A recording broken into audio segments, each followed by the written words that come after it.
Apa kabar ibu-ibu, mbak, mas yang Baik. telah menyempatkan diri untuk hadir di tempat ini. Saya mengucapkan terima kasih. Saya sebagai moderator, perkenalkan nama saya Lalu Abdul Fatah. Saya di sini sebagai moderator untuk acara siang hari ini. Saya mengucapkan terima kasih atas kehadiran teman-teman yang telah menyempatkan diri untuk hadir meskipun kondisi di luar itu mendung, meskipun banyak yang belum tahu lokasi perpustakaan ini gitu. Tapi saya sangat mengapresiasi semangat teman-teman untuk datang di acara siang hari ini. Di sini kita telah kedatangan dua narasumber. Tiga. Dua, di sini saya cuma sampingan aja. Gak ada namanya.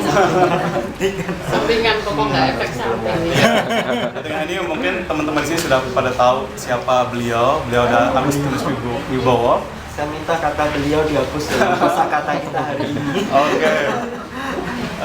Dia adalah seorang penulis dari 3 buku yang diterbitkan oleh Gramedia, Selimut Debu, Garis Batas, Titik Nol, dan Ada dari Travel Institute. iya, ada dari Travel Institute namanya Mas Ayus Purwaji. Ivet Lobrin. Iya, dia memiliki sebuah komunitas yang namanya Hypet Paguyuban yang namanya Hypet Lobrin Travel Institute.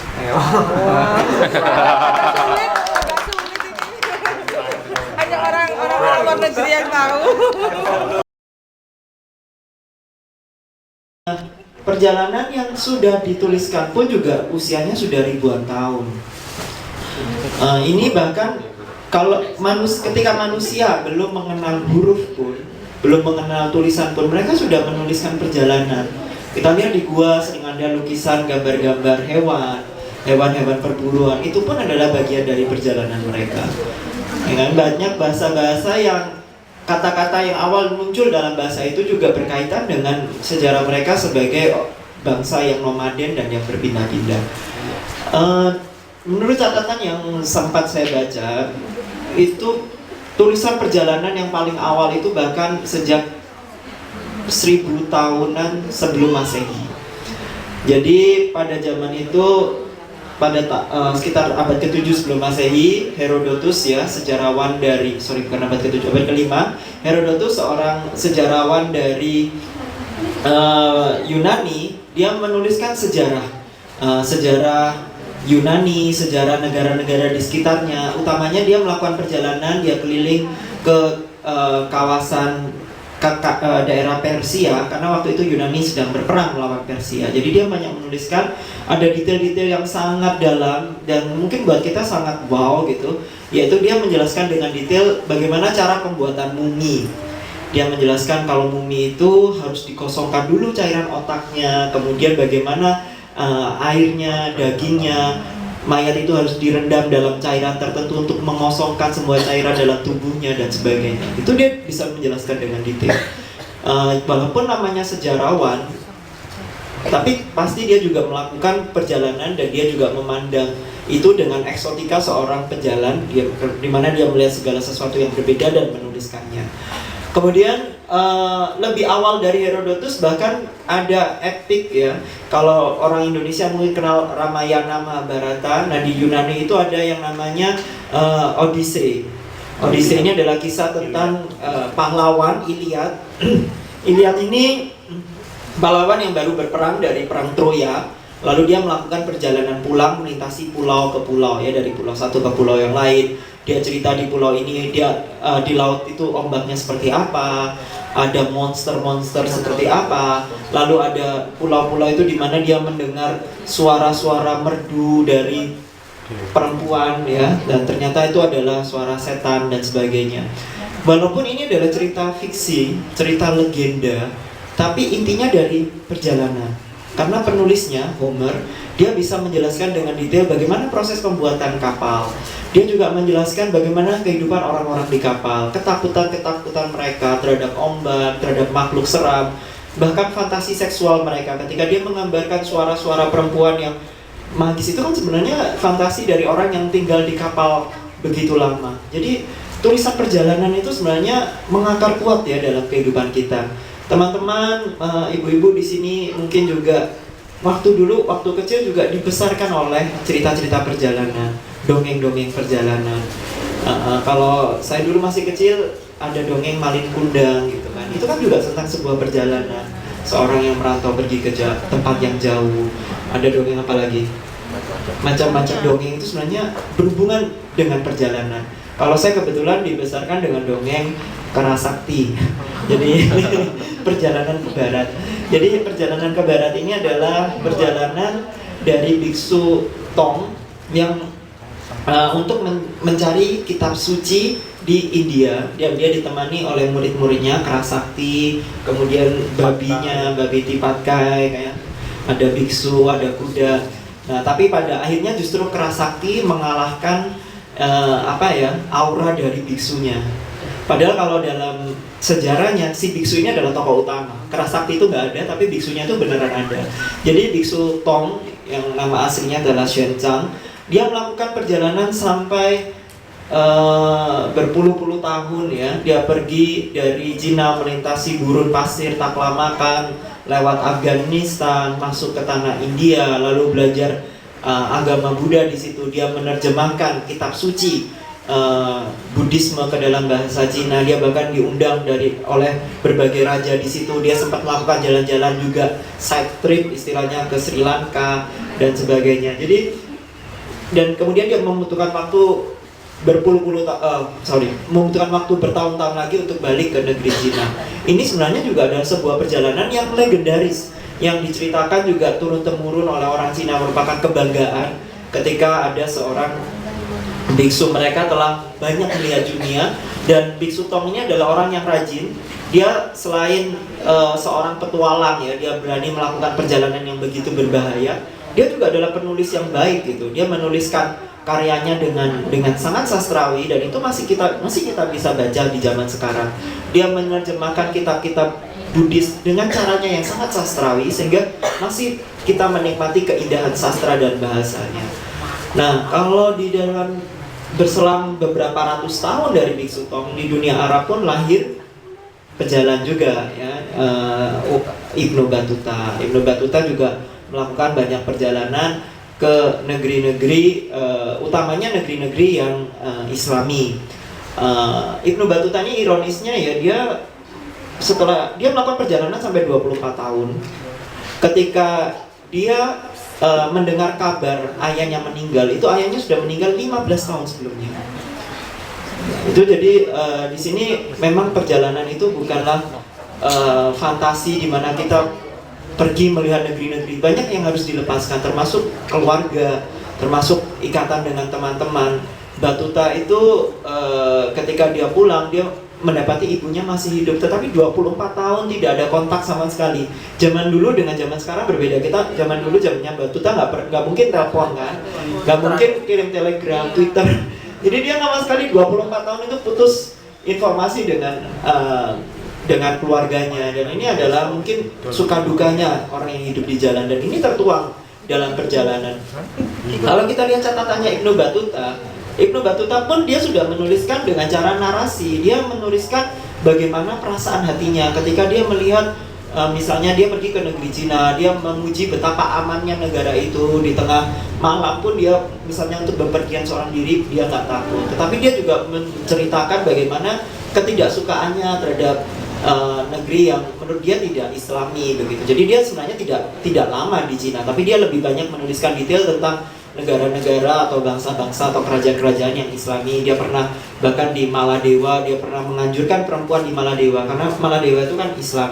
Tapi dia gagal untuk membuat perempuan di situ untuk menutup tubuhnya, karena memang kulturnya bukan begitu. Jadi dia menceritakan bagaimana kebudayaan di situ yang sangat kuat, tetapi untuk membuat mereka mengikuti cara Islam atau khususnya dengan value Arab yang waktu itu dia bawa, dia mengalami kegagalan, dan itu pun dia ceritakan dengan detail. Nah, ini yang menariknya dan ironinya juga, justru Ibnu Battuta ketika dia kembali, ketika dia menceritakan perjalanannya itu, sebenarnya di dunia Islam waktu itu pun tidak terlalu menyambutnya. dia cukup tenggelam juga, dan justru nama Ibnu Battuta kembali mencuat setelah orang Eropa mengangkat tulisan perjalanannya dan diterjemahkan ke bahasa Eropa, dan baru dunia Arab kembali mengenal kembali siapa Ibnu Battuta. Ini yang banyak ironi juga dalam perjalanan. Nah, ini sekitar kita ngomong ke sana ke sini, mungkin Mas Ayos akan cerita lebih lanjut tentang sejarah tulisan perjalanan. Oke, kalau tadi Mas Agustinus Wibowo udah menjelaskan panjang lebar ya tentang penulisan perjalanan. Saya justru pengen balik lagi menjelaskan bahwasanya apa sih sebenarnya tulisan perjalanan itu. Kalau ibu-ibu di sini kira-kira memahami tulisan perjalanan itu apa? Ada yang mau berpendapat nggak? Tulisan tentang perjalanan itu adalah tulisan dari day by day ya, perjalanannya beliau. Misalnya nih saya, kebetulan saya ini sudah mengikuti suami gitu ya di 14 kota. Tetapi sayangnya saya tidak menulis waktu itu, hanya menjepret ya. Ini penyesalan buat saya. Cuman dari perjalanan yang saya punya itu, saya punya memori yang sangat indah. Misalnya di kota Sengkang waktu itu tahun 95, saya hamil besar anak saya yang kedua, dan di sana tidak ada dokter. Yang ada hanya bidan. Kalau kita ke dokter, kita harus ke Parepare selama 2 jam, dan jalannya itu adalah berliku. Maksudnya berliku itu tidak mulus gitu ya, tetapi dia ada geronjalan-geronjalan, dan saya harus menempuh itu selama 2,5 jam untuk ke dokter. Nah, misalnya juga di Sengkang itu saya pernah sempat mandi air coklat gitu ya, air coklat di mana memang air yang jernih ataupun bersih dan tidak berbau sangat jarang sekali. Lalu namanya pasar, ada hari pasar, itu 2 minggu sekali saya baru bisa beli daging. Nah, kalau untuk belanja-belanja yang lain, saya selalu sebulan sekali itu ke Ujung Pandang. Itu untuk apa? Tugas negara. Karena waktu itu suami diminta untuk membuatkan bendungan, namanya Bendungan Damkalola, dan bisa dinikmati oleh masyarakat di sana. Yang tadinya itu adalah hutan, dia berubah menjadi danau. Tapi saya puas, kenapa? Saya bisa mendampingi suami saya walaupun tidak seindah yang saya bayangkan. Tapi dari suatu perjalanan saya bisa merasakan Mas, yang namanya orang-orang di luar Pulau Jawa itu masih dalam taraf kemiskinan yang sangat parah. Mereka makan yang namanya mangga, ya, mangga itu diisi ikan yang dari Danau Tempe diambil sengaja, itu dimakan begini Mas, jadi ya tidak pakai nasi atau apa? Ya, benar. Nah itu lalu juga yang ada namanya, saya mengenal berbagai kendaraan. Kalau di Medan namanya labi-labi, kalau di Medan Sudako gitu ya, kalau di PTT namanya ya di Ujung Pandang, dan itu kita diantar sampai rumah. Waktu itu saya gini loh, Pak, ini jalurnya mana sampai mana loh? Ibu, rumah ibu di mana? Rumah saya di sini. Saya bilang, ya sampai di rumah Bu saya antar. Wow, luar biasa. Jadi banyak hal di perjalanan saya yang lalu-lalu itu yang saya terekam dalam memori yang sangat indah. Jadi suatu perjalanan bisa perjalanan setelah dia melahirkan, menikah gitu ya, perjalanan mengikuti suami dan lain-lain. Itu saya. Tulisan perjalanan itu tulisan yang hari per hari dia Bu ya, menceritakan pengalaman. Itu saya. Kalau Bu Agnes mungkin Mungkin ada lagi yang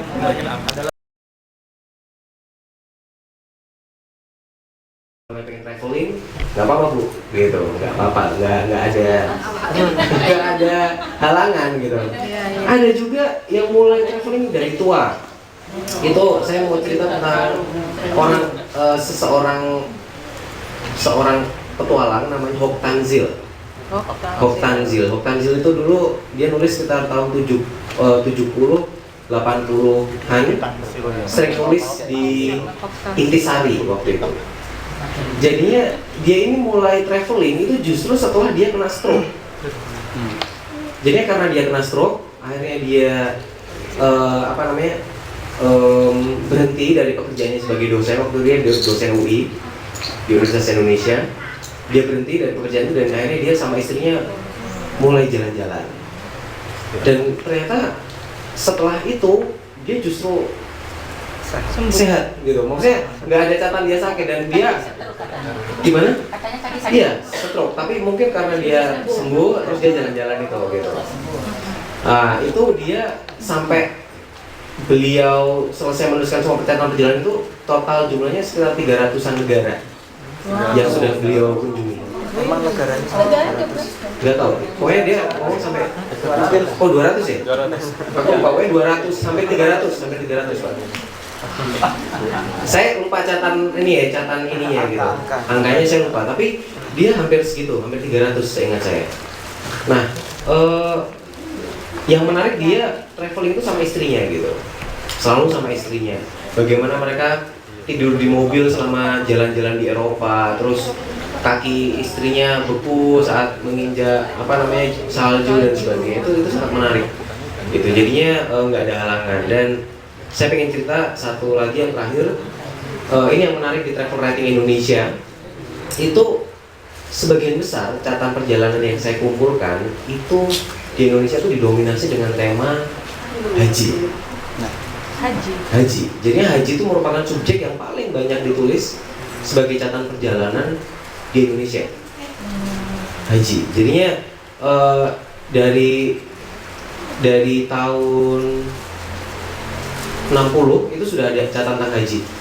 Ada Ghazalun, dia punya buku judulnya 300 hari di gurun pasir. Dia bercerita tentang bagaimana dia ke Mesir, dia naik haji dan dia ke negeri-negeri sekitarnya gitu.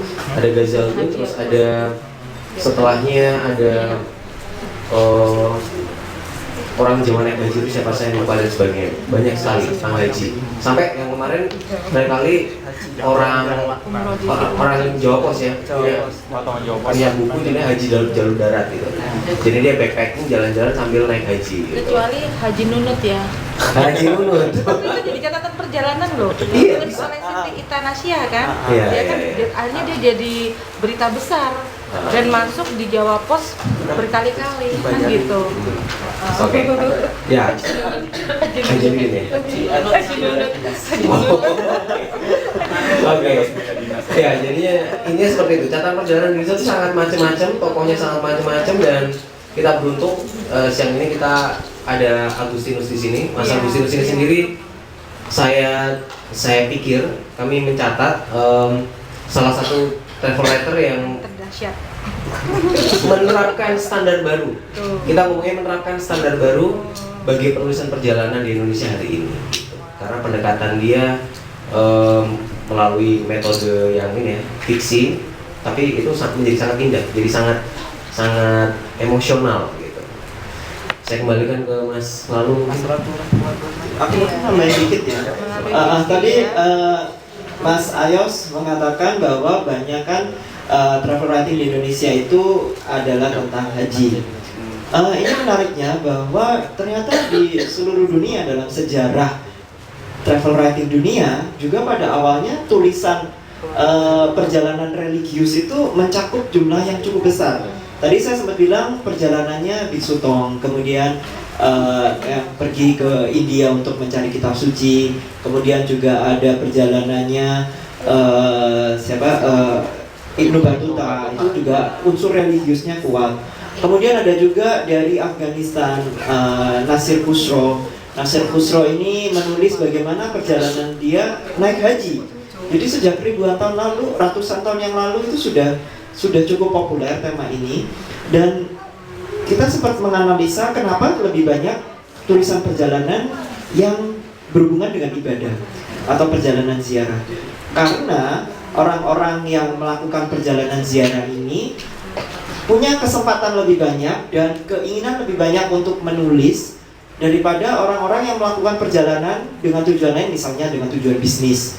Orang zaman dulu jalur sutra itu sudah penuh dengan para pedagang yang berpindah dari satu kota ke kota lain, tetapi pedagang biasanya dia nggak akan menuliskan itu gitu, dia nggak akan berorientasi ke situ. Tetapi orang yang melakukan dengan untuk ziarah, mereka secara filosofis mereka berpikir lebih dalam sehingga mereka bisa menghasilkan tulisan lebih banyak. Itu yang mungkin menurut saya bisa tambahkan kenapa banyak sekali tulisan perjalanan yang berhubungan dengan kegiatan religius. Ya, dan kalau misalnya sebenarnya tadi setelah dijelaskan panjang lebar seperti travel writing itu seperti dijelaskan tadi, sebenarnya apakah travel writing itu juga maksud saya bisa masuk ke ranah fiksi atau benar-benar harus berpatokan sama ini fakta gitu? Mungkin bisa dijelaskan sama Mas Ayas. Ya kalau saya sih memahaminya travel writing, saya mulainya dari sudut pandang Indonesia aja ya gitu. Jadi travel writing di Indonesia itu dimulai dari kultur jurnalistik. Jadinya si siapa Adi Negoro itu sebelum dia jalan-jalan itu dia memang seorang jurnalis gitu. Jadi dia memang punya kemampuan menulis yang bagus. Terus setelah yang catatan di Sumatera itu saya lupa nama pengarangnya siapa, itu 1 tahun 30-an. Itu dia juga seorang jurnalis. Waktu itu embrionya Antara. Dia selama 2 bulan kalau nggak salah dia keliling Sumatera dan dia mencatat itu. Terus tahun 50 itu ada Mukhtar Lubis. Mukhtar Lubis juga seorang jurnalis gitu. Waktu itu dia ke Amerika dan dia ke Asia Tenggara. Jadinya dari situlah saya berpijak bahwasanya kultur jurnalisme itu mempengaruhi travel writing di Indonesia. Dimana akhirnya saya berpijak fakta itu menjadi penting gitu karena karena travel writing itu tulisan perjalanan itu juga harus bisa menjadi panduan bagi perjalanan setelahnya. Contohnya Raffles tahun zaman dulu dia sudah nulis tentang perjalanan dia berburu naskah-naskah kuno di Jawa. Raffles. Dan dia menuliskannya menjadi History of Java. Saat kita trace lagi hari ini itu masih bisa gitu. Masih aktual. Tempat-tempat yang dikunjungi Raffles, apa yang peninggalan-peninggalan yang dikunjungi dia, candi-candi itu masih ada. Nah, jadinya aktualitas ini menjadi penting dalam travel writing gitu. Kalau travel writing dia tidak ada nilai faktual ya, saya pikir itu maksudnya fiksi, bukan lagi travel writing. Kalau menurut Mas Agustinus mungkin ada perspektif. Jadi sebenarnya cakupan travel writing itu luas sekali. Tadi sempat dikatakan kalau tulisan zaman dulu itu bahkan menggunakan sistem puja sastra. Puja sastra itu sebenarnya puisi, dia menggunakan sajak. Jadi dia bisa menuliskannya dengan cara puisi, bisa menuliskannya dengan cara narasi dan sebagainya. Jadi cakupannya luas. Bahkan di zaman sekarang ini pun banyak orang yang masih memperdebatkan antara apakah guidebook atau buku panduan itu termasuk dalam travel writing. Iya, guidebook pun masuk dalam travel writing. Tapi itu salah satu bagian kecil dari travel writing aja. Jadi travel writing itu dia bisa berupa narasi perjalanan, dia bisa berupa buku panduan, dia bisa berupa memoir, dia bisa berupa puisi. Malah kalau kita lihat di zaman dulu, bahkan di zaman sekarang pun banyak orang yang membuat fiksi dari kisah perjalanannya. Satu contoh yang sangat populer di zaman sekarang adalah Alchemist. Mungkin teman-teman pernah baca ya tulisan Paulo Coelho, Alchemist. Itu sebenarnya adalah fiksi dari perjalanannya dia sendiri. Kemudian kalau tadi saya sempat menyebutkan legenda tentang Iliad, Odyssey. Odyssey ini pun juga penulisnya pasti pernah melakukan perjalanan dan dia merasakan betul bagaimana kehidupan para pelaut di zaman itu sekitar 1000 tahun sebelum Masehi. Dia bisa menjelaskan dengan detail kehidupan para pelaut, bahkan ketakutan dan fantasi mereka. Ini sebenarnya adalah bentuk fiksi dari perjalanan. Dan contoh lagi adalah legenda Kerasakti. Kerasakti itu adalah bentuk fiksi dari kisah perjalanan legendaris dari Biksu Tong. Jadi perjalanan non fiksinya ada, kemudian bentuk fiksinya juga ada. Jadi apakah ini bisa dimasukkan tulisan perjalanan juga? Ini tergantung dari sudut pandang mana gitu. Kalau kita memasukkan fiksi perjalanan sebagai bagian perjalanan, iya. Bahkan tulisan Gulliver yang nyasar ke negeri Lilliput itu sebenarnya adalah diciptakan sebagai bentuk untuk mengejek tulisan perjalanan. Jadi dia adalah tulisan perjalanan untuk mengejek tulisan perjalanan. Ketika dia mengatakan sudah tidak ada lagi perjalanan yang istimewa yang bisa ditulis. Jadi dia menulis itu. Jadi cakupannya luas. Kalau kita membuat sekat-sekat itu nanti justru kita mempersempit diri kita sendiri. Bahkan dalam hal tulisan perjalanan ini, kita bisa bicara soal sejarah, kita juga bicara soal antropologi, etnografi, budaya, ekonomi, politik, semua masuk dalam cakupan tulisan perjalanan dan juga sastra. Nah ini waktu saya berada di beberapa kota ya, sering ada yang membandingkan tulisan saya dengan karya antropologi. Jadi apa bedanya tulisan perjalanan dengan karya antropologi? Ya kan? Yang pertama metode. Kalau orang yang melakukan laporan antropologi, dia punya metode terstruktur, dia punya metode riset, dia punya metode untuk survei. Tulisan perjalanan nggak selalu mengikuti metode itu, dan bukan di situ poinnya, tapi lebih ke pengalaman si perjalanan. Yang kedua audiens. Audiensnya tulisan perjalanan adalah luas. Semua orang bisa membacanya. Bahkan orang yang nggak mengerti daerah itu pun membaca tulisan perjalanan bisa mengerti. Tapi kalau laporan antropologi, etnografi, dia sudah menggunakan metodologi dan cara penyampaian untuk audiens yang terbatas. Jadi di sini ada perbedaan, tetapi kadang perbedaannya pun juga nggak jelas gitu loh. Kita juga kabur karena sekarang semakin banyak tulisan antropologi pun yang disampaikan dengan cara narasi, untuk mencakup audiens yang lebih luas. Jadi di sini kadang kita nggak perlu menciptakan sekat-sekat, apakah ini masuk tulisan perjalanan atau enggak. Kalau di luar negeri memang cakupannya lebih luas. Kalau kita ke toko buku di Indonesia, kita sering rancu ya. Kalau saya sendiri belakangan memperhatikan buku saya nggak pernah didaftar masuk ke rak travel. Buku saya selalu masuk rak novel, fiksi. Agama nggak? Ada yang pernah masuk, yang Selimut Debu itu dulu dimasukkan dalam rak novel Islami. Jadi di Indonesia sendiri ada kerancuan itu gitu. Katalogisasi Ada. Nah kalau saya sendiri, karena saya backgroundnya, saya merasa saya nggak perlu memfiksikan perjalanan saya. Jadi saya tetap berpegang teguh bahwa tulisan yang saya tulis dan tulisan yang saya baca itu non-fiksi. Ketika saya membaca fiksi pun, saya sangat fokus. Kalau saya baca fiksi, saya ingin sentuhan budaya dan sentuhan non-fiksinya kuat. Gitu. Jadi beberapa buku belakangan ini seperti Pulang, itu sebenarnya kan juga perjalanan, itu perjalanan yang difiksikan. Kemudian buku-buku seperti itu yang punya latar belakang sejarah non-fiksi yang sangat kuat, saya lebih tertarik membaca itu. Tapi untuk tulisan saya sendiri, saya tetap fokus di bidang non-fiksi. Jadi sampai di mana tadi? Jadi menurut saya tulisan perjalanan itu cakupannya luas. Dia bisa fiksi, bisa non-fiksi, dia bisa narasi, dia bisa puisi. Nah, jadi kita nggak perlu membuat sekat-sekatnya. Kalau di luar negeri, bahkan kalau kita lihat di rak travel, itu malah lebih banyak tulisan para jurnalis yang tinggal di luar negeri. Lebih banyak tulisan tentang jurnalis yang di luar negeri, misalnya jurnalis yang tinggal di Israel, dia menulis yang from Beirut to Jerusalem dan sebagainya. Itu pun juga bisa dianggap sebagai tulisan perjalanan, dan kalau di luar negeri itu dianggap sebagai bagian travel. Jadi di sini ada banyak sekali cara kita untuk menuliskan perjalanan. Yang dikatakan Mas Agustinus itu 100% benar. Jadinya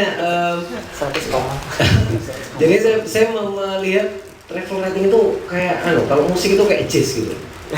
Kayak jazz. Jadinya dicampur musik opo-opo enak gitu.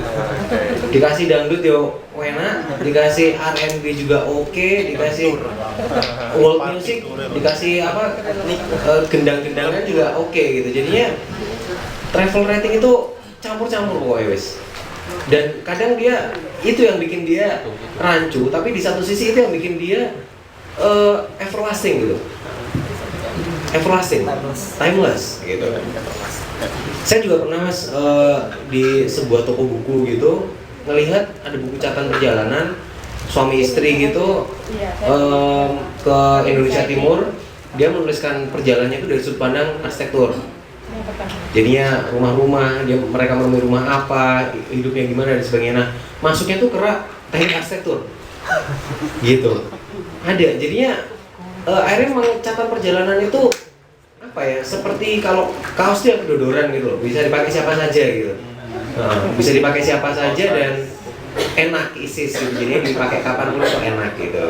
Catatan perjalanan. Terus catatan perjalanan emang ragamnya sangat banyak ya. Kalau ibu-ibu suka memasak, mungkin dalam mendeskripsikan Perjalanan apa Perjalanan sebuah rasa itu jago, bisa nulis kuliner. Kuliner itu juga travel writing gitu pada satu titik.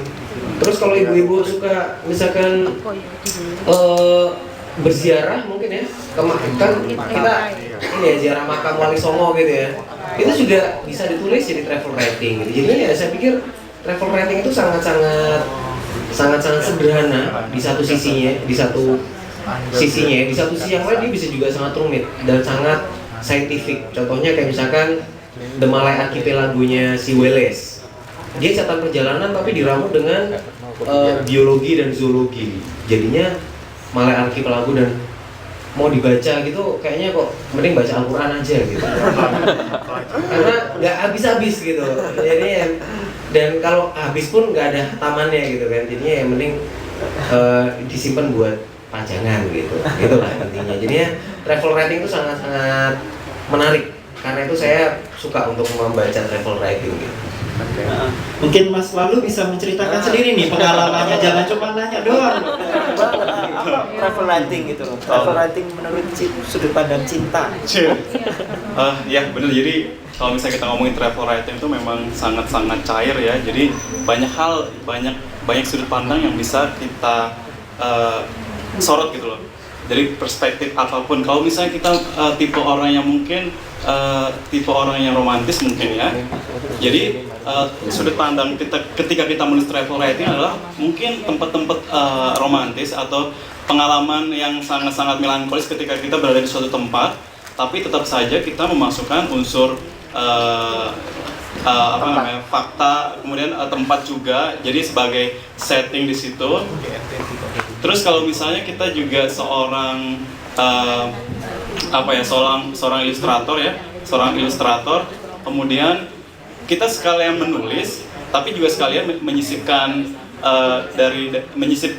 ilustrasi-ilustrasi di tempat-tempat yang kita kunjungi gitu untuk menambah lebih kuatnya lagi tulisan perjalanan kita gitu.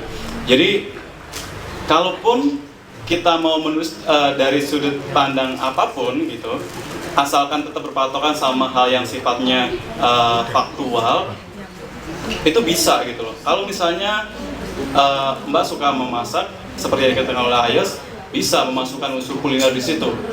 Kemudian unsur budaya, unsur agama, apapun itu gitu. Ataupun pengalaman-pengalaman spiritual ketika mengunjungi masjid-masjid, atau mungkin ada semacam misi kayak gini. Ketika selama 1 bulan puasa ya, penuh gitu, ingin melakukan semacam apa ya istilahnya, jadi kunjungan malam pertama tarawihnya di masjid ini gitu, habis itu malam keduanya berpindah-pindah, jadi 30 hari puasa itu 30 masjid yang dikunjungin, itu bisa dijadikan sebagai catatan perjalanan gitu loh. Ya, takjil ya. Tarawih mungkin sama takjil yang gitu. Jadi kan biasanya kan masjidnya juga menyediakan takjil gitu kan, jadi sekalian takjilan, kemudian tarawih juga di tempat itu juga bisa menjadi catatan perjalanan gitu. Dan itu pun tidak harus melakukan perjalanan yang jauh gitu. Jadi selama ini kan kita mikirnya bahwa travel writing itu kita harus berjalan jauh, kita berjalan kemana, atau mungkin bahkan lintas daerah atau lintas negara, tapi tidak gitu loh. Bahkan di lingkungan sekitar kita pun, misalnya lingkungan kita satu desa itu pun bisa kita tuliskan gitu. Jadi bisa banget, maksudnya gini, kalau misalnya kita tinggal di sebuah kompleks atau sebuah kampung dan di sana ternyata kita menemukan banyak hal-hal menarik, itu bisa kita tuliskan gitu. Jadi travel writing tidak harus yang kita menjelajah kemana-mana, tapi bisa lewat skup atau lingkup yang kecil gitu. Dan siapapun bisa menjadi seorang travel writer gitu. Jadi tidak harus mereka yang sudah harus menyelami dunia jurnalistik atau berkecimpung sebagai jurnalis, atau mereka yang backgroundnya mungkin mahasiswa, enggak. Bahkan ibu-ibu rumah pun, asalkan dia memang punya passion yang mungkin backgroundnya dia seorang pembaca yang aktif, punya pengetahuan, kemudian pengen merekam sejarah, ya sekedar sejarah keluarganya, sejarah kampungnya, itu juga bisa menjadi bagian dari travel writing juga gitu.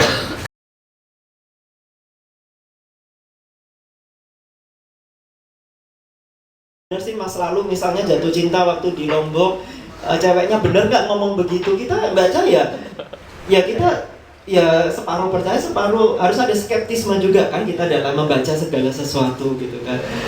Nah itu pertanyaan ini selalu ada dalam ribuan tahun.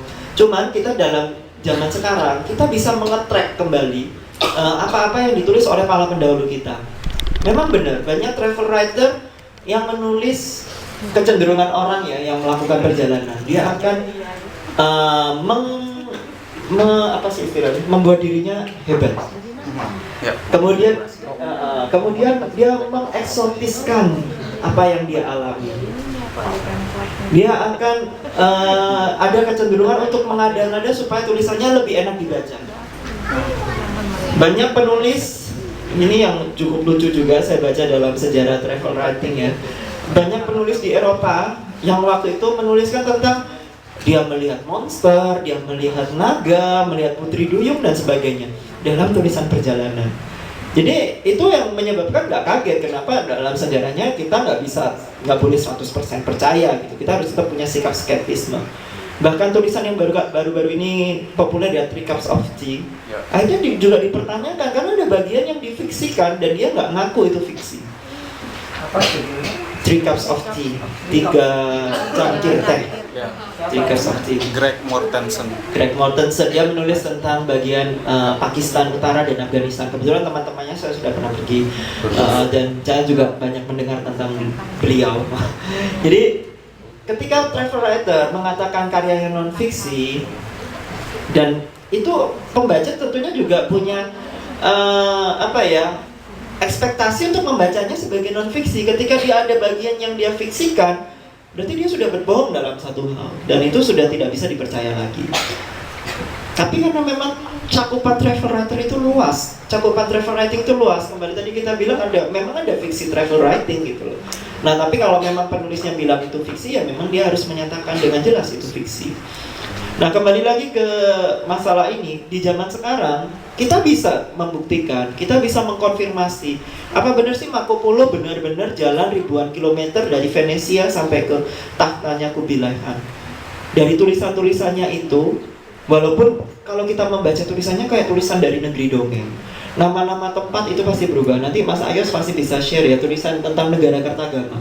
Itu tempat-tempatnya tuh mungkin kita sudah nggak kenal. Ya, ketika Biksu Tong menuliskan misalnya di kota di mana itu di bawahnya Kasgar, di kota Hotan. Kota Hotan itu kota padang pasir. Menuliskan di kota Hotan itu pernah berdiri 5.000 kuil. Di zaman sekarang kita sulit percaya itu gitu. Kita sulit percaya karena tempatnya sudah ada jadi daerah Islam, tempatnya sangat gersang. Bagaimana mungkin ada jumlah kuil sebanyak itu? Tetapi kita punya ilmu lain sekarang yaitu arkeologi yang bisa membuktikan ternyata memang benar banyak ada bukti-bukti, ada reruntuhan bangunan seperti itu dan jumlahnya sangat banyak.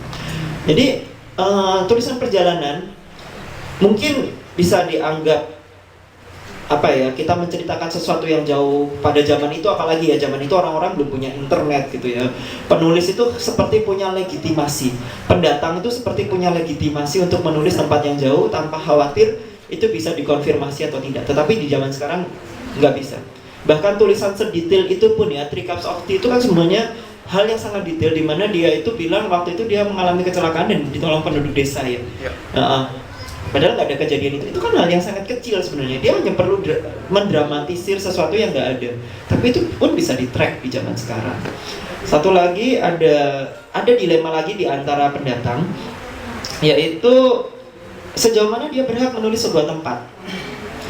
Ya kan, pendatang itu istilahnya dia tinggal sedalam apapun di satu tempat, dia tetap bukan lokal. Dia sering bukan memanfaatkan istilahnya. Dalam tulisan travel kita sering melihat berbagai peran yang diambil oleh travel writer. Di satu halaman Dia adalah seorang sejarawan yang bisa cerita detail sejarah sebuah tempat. Di halaman lain dia adalah budayawan. Di halaman lain dia adalah seorang pendatang yang lugu, yang seolah-olah ini tidak tahu dan itu yang tidak tahu. Di halaman lain dia bisa jadi pelawak untuk mengocok perut pembacanya. Berbagai peran bisa diambil oleh seorang pendatang. Dan ini adalah kritik dari banyak pembaca travel writing, di mana sejauh mana penulis berhak melakukan itu. Di satu sisi dia seolah-olah dia begitu tahu tentang daerah lain, di sisi lain dia memanfaatkan keluguannya, ketidaktahuannya, dan dia berperan sebagai orang yang sama sekali asing. Nah ini kalau saya sendiri berpendapat masalahnya bukan pada sejauh mana, tetapi memang perjalanan itu seperti itu. Kita nggak akan pernah tahu 100% apa yang kita alami di jalan, dan kita memang berangkat dari titik ketidaktahuan dan kita pelan-pelan menjadi tahu, dan itu yang kita bagikan dalam tulisan kita. Dan yang paling penting dalam tulisan perjalanan adalah sudut pandang. Sejauh mana penulis itu punya sudut pandang. Kalau dia hanya menjelaskan semuanya secara laporan, nggak ada rohnya penulis di situ, kita nggak ada bedanya membaca itu laporan jurnalistik atau membaca laporan etnografi atau tulisan perjalanan. Justru roh utama dari tulisan perjalanan adalah di sudut pandangnya. Dan ini Mas, kan tadi kan Mas bilang kalau misalnya kepercayaan pembaca terhadap travel writer itu kan rendah gitu, dan dengan hadirnya Mas Agustinus sebagai istilahnya sebagai penulis traveling di Indonesia, apakah mungkin punya semacam misi untuk mengembalikan atau meningkatkan kembali kepercayaan pembaca tersebut gitu? Saya nggak punya misi apa-apa.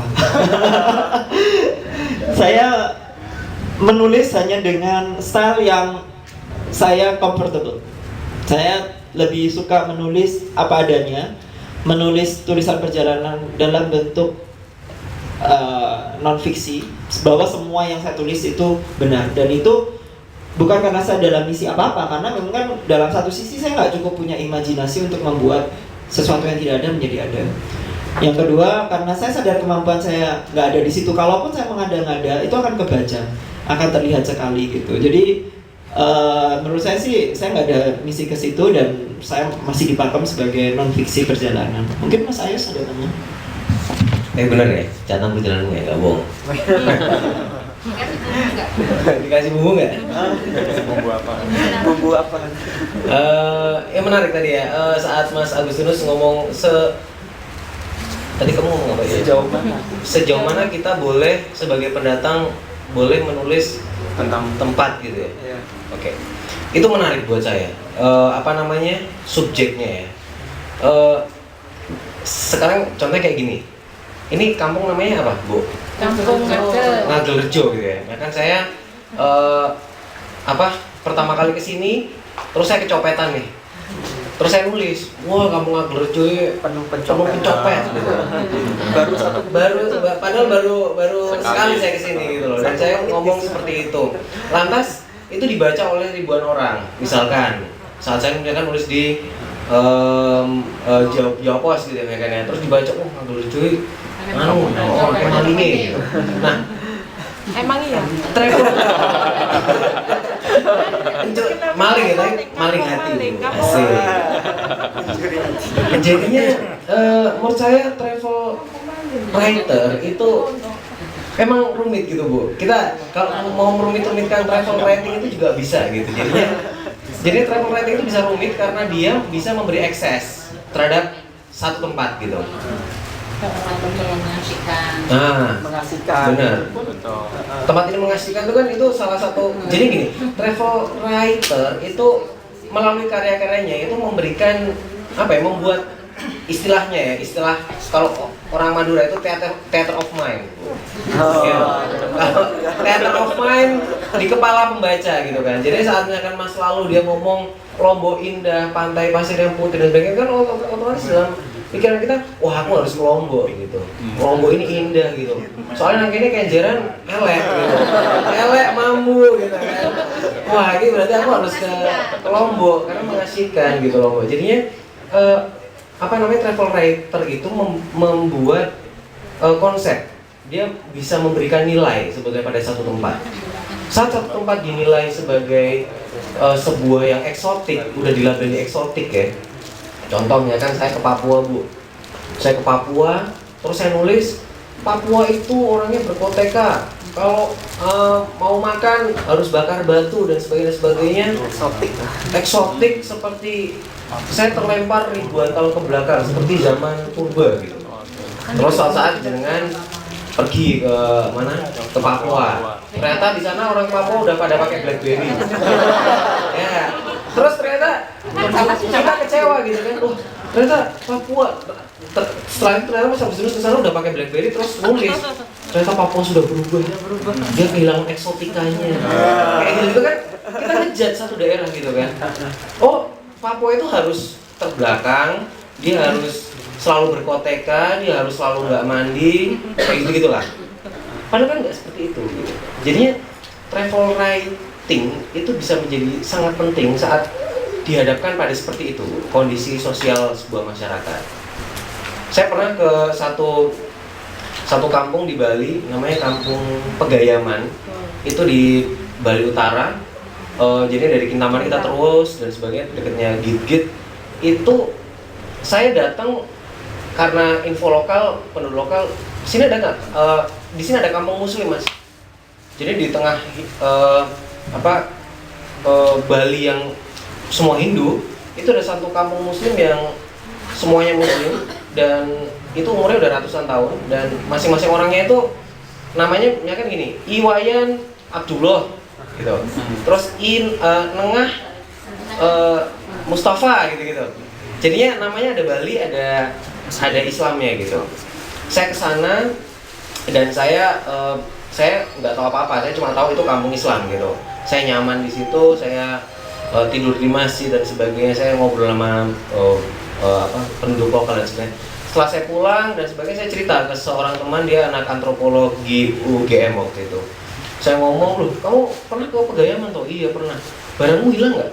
Loh, emang kenapa? Loh, itu kan sering ditulis kalau itu kampung maling gitu. Jadi dia kampung Islam. Tapi bagi banyak orang ditulisnya itu kampung maling gitu. Kalau di Bali di sekitar daerah situ ada motor hilang, nyarinya di kampung itu pasti ketemu gitu. Kalau ada perawan hilang, nyari di situ pasti ketemu gitu. Semacam itu Bu. Jadinya, tapi karena saya tanpa prasangka waktu itu saya taunya cuma ini, itu ya saya datang nyaman aja gitu. Saya pulang juga tubuh saya selamat. Saya tidak seperti Mas Agustinus yang diapa-apain gitu. Saya selamat aja gitu. Tapi ternyata apa ya? Imaji tentang kampung maling itu begitu kuat di teman-teman saya gitu, yang mereka merasa, kok kamu berani gitu. Nah, tulisan perjalanan pun, jadinya itu ya tadi ya, jadinya tulisan perjalanan itu berefek, memberikan efek pada lingkungan yang Anda tulis, sadar atau tidak sadar gitu. Nah, yang kedua yang saya mau tanggapi dari Mas Agustinus tadi mengenai kepercayaan ke jurnalis, penulis perjalanan gitu ya. Saya baru baca buku judulnya Do Travel Writers Go to Hell? Apakah travel writer itu masuk neraka?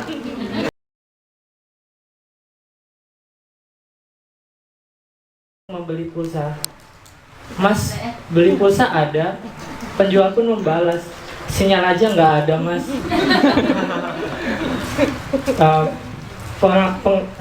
Pulau di sebuah